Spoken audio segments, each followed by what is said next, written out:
When Ollie returned from the Skylands, everything in his village looked ordinary again.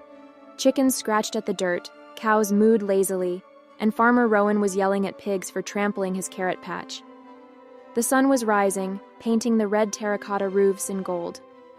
From the outside, it was a day like any other. But Ollie knew better. He had crossed worlds, outsmarted goblins, solved riddles, faced the shadow, and, against all odds, saved the Skylands. He had grown braver, wiser, and stronger, and though he was glad to be home, he felt something stirring inside him, something whispering that adventures don't end just because you go to bed in your own house again. That night, when Ollie finally curled up beneath his wool blanket, he dreamed.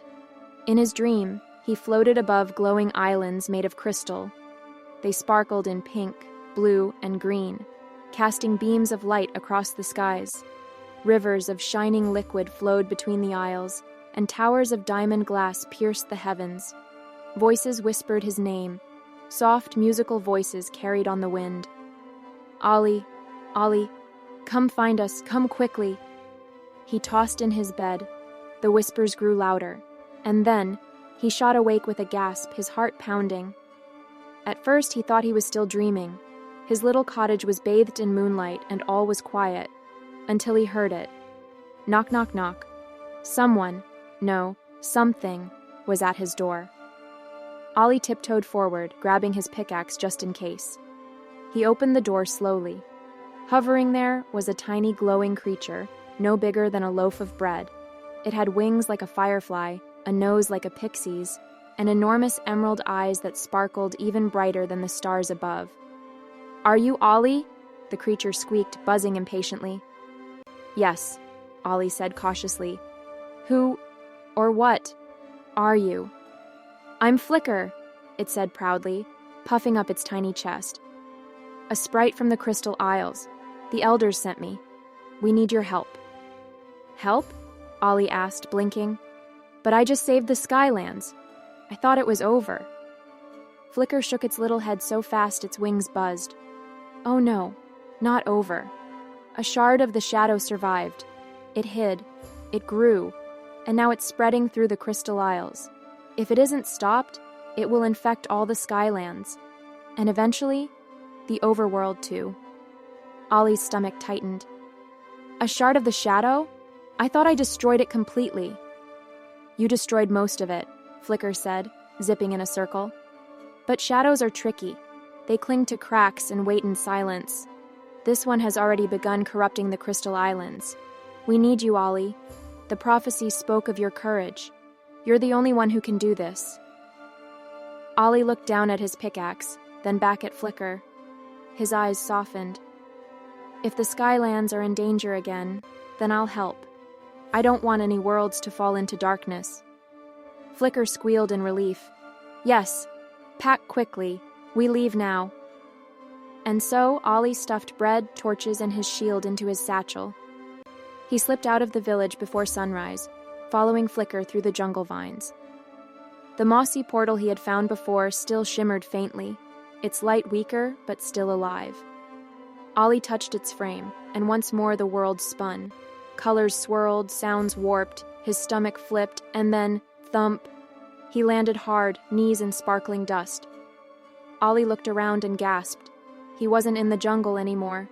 He was standing inside a cavern where everything glowed. Towering crystals sprouted from the walls and ceilings. Emerald green, sapphire blue, ruby red, amethyst purple, each one glowing as if filled with stars. Rivers of liquid light flowed like water, casting reflections across the stone. Every step he took crunched softly against the crystal floor, like walking on glass sand. "Whoa," Ollie whispered. "It's like the caves in Minecraft decided to throw a party." "Welcome to the Crystal Isles," Flicker sang, twirling happily in the air. "This is where the beauty of light gathers. Or at least it used to be. Look." Far away, across a floating bridge of crystals, Ollie saw an island that looked nothing like the others. Its crystals were cracked and blackened, oozing purple smoke. Dark lightning flickered from its peaks, and the ground looked like it was bleeding shadow.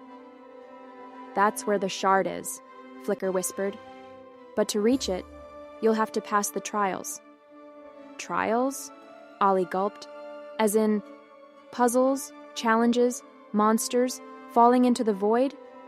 Yes, Flicker nodded cheerfully. All of the above.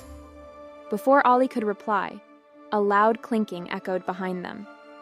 He turned, lifting his shield, ready to fight. But instead of a monster, he saw a llama. Not just any llama. This llama wore shiny, dented iron armor strapped across its woolly body. Its eyes were sharp and suspicious, and strapped to its back was a tiny banner embroidered with a golden sun. "Stay back, thief!" the llama bellowed, lowering its head. "The Crystal Isles are under my protection, and I won't let you harm them." You can talk?" Ollie stammered. "Of course I can talk," the llama snorted, as if that were obvious. "Name's Captain Spitbeard, Defender of the Isles. And you, little villager, better explain yourself before I blast you halfway across the cavern." Flicker zipped between them, flapping frantically. "Wait, Captain! This is Ollie, the hero of the prophecy. He defeated the shadow in the Skylands." Spitbeard squinted at Ollie suspiciously. "This tiny stick-armed villager doesn't look like a hero. Looks like someone who'd lose a staring contest with a chicken." "Hey!" Ollie frowned. "I'll have you know I beat sky goblins, solved puzzles, and fought a giant shadow." Spitbeard tilted his head, unimpressed.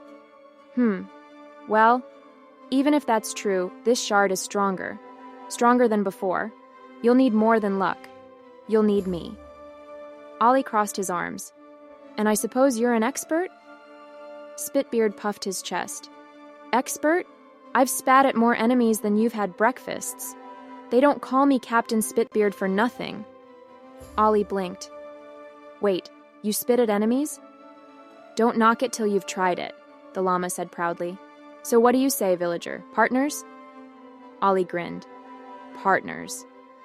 The three set off together across the crystal bridge, Ollie feeling a little more confident with a talking armored llama at his side. Their first challenge appeared almost immediately. The bridge beneath their feet shimmered, and glowing letters appeared in the air. "Step only on truth or fall into lies." The crystal tiles beneath them lit up, each one glowing with a word. Friend, greed, honesty, trick, loyalty, fear. Ollie scratched his head. "Looks like a word puzzle." He turned to the kids watching.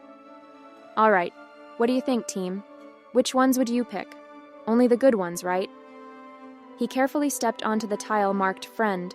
It glowed brighter and solidified. Then he tried Honesty. The bridge stretched further. Then Loyalty. More tiles lit up. But when Ollie, feeling bold, stepped on Greed, crack. The tile shattered beneath him, nearly plunging him into the void. He scrambled back, his heart hammering. "Okay, note to self," he muttered. "Don't be greedy." With patience, he followed the path of truth, friend, honesty, loyalty, and reached the other side. Spitbeard gave him a little nod of respect. Not bad for a villager. The journey continued. They entered a forest of glowing crystal trees, where a fiery creature darted between the trunks. It had 9 shimmering tails and eyes like molten gold. "A shimmerfox," Flicker gasped. "Careful, they're mischievous." The shimmerfox dashed around Ollie, then with a flick of its tails, snatched the glowing crystal Elder Luma had given him in the first adventure. "Hey!" Ollie shouted, chasing it. "That's important." But the fox giggled, vanishing and reappearing in bursts of light. Ollie chased, but no matter how fast he ran, the fox was faster. "Patience," Spitbeard said calmly. "Foxes of light can't be caught with speed, only with kindness." Ollie stopped, breathing hard. He reached into his satchel and pulled out bread. He knelt down. "Hey, little guy. I'm not mad. You must be hungry, right? Here, have some." The shimmerfox paused, sniffed the air, then padded closer. It dropped the crystal at Ollie's feet and gently took the bread. Then it yipped happily, rubbed against his leg, and disappeared into the trees. "See?" Ollie smiled. "Kindness works better than chasing." The path grew stranger the further they went. They crossed a canyon where every sound echoed 100 times louder, and there they faced echo wraiths, phantoms made of sound. Whenever Ollie spoke, they grew stronger. He tried to whisper, but even that drew their attacks. Remembering the golden feather from the Sky Guardian, he waved it silently, and light radiated out, dissolving the wraiths. "Not bad," Spitbeard muttered. "Maybe you really are the one from the prophecy." After hours of walking, they stumbled into a ridiculous island where everything was silly. Chickens wore helmets, sheep bounced on trampolines, villagers told knock-knock jokes to trees. Ollie burst out laughing. "Okay, I love this place." But the island held a challenge, too. A huge crystal gate loomed before them, sealed tight. A sign read, "Only with laughter can the door be opened." So Ollie tried bad puns. He danced. He imitated chickens. Spitbeard made silly llama noises. Flicker told a joke about skeletons fishing. Finally, after Ollie did an absurd dance while shouting, "Bok, bok, give me bread," the gate rumbled open. "See?" Ollie laughed. "Sometimes being silly is the smartest thing you can do." At last, they reached the corrupted island. The crystals were cracked, leaking purple smoke. The ground shook under their feet.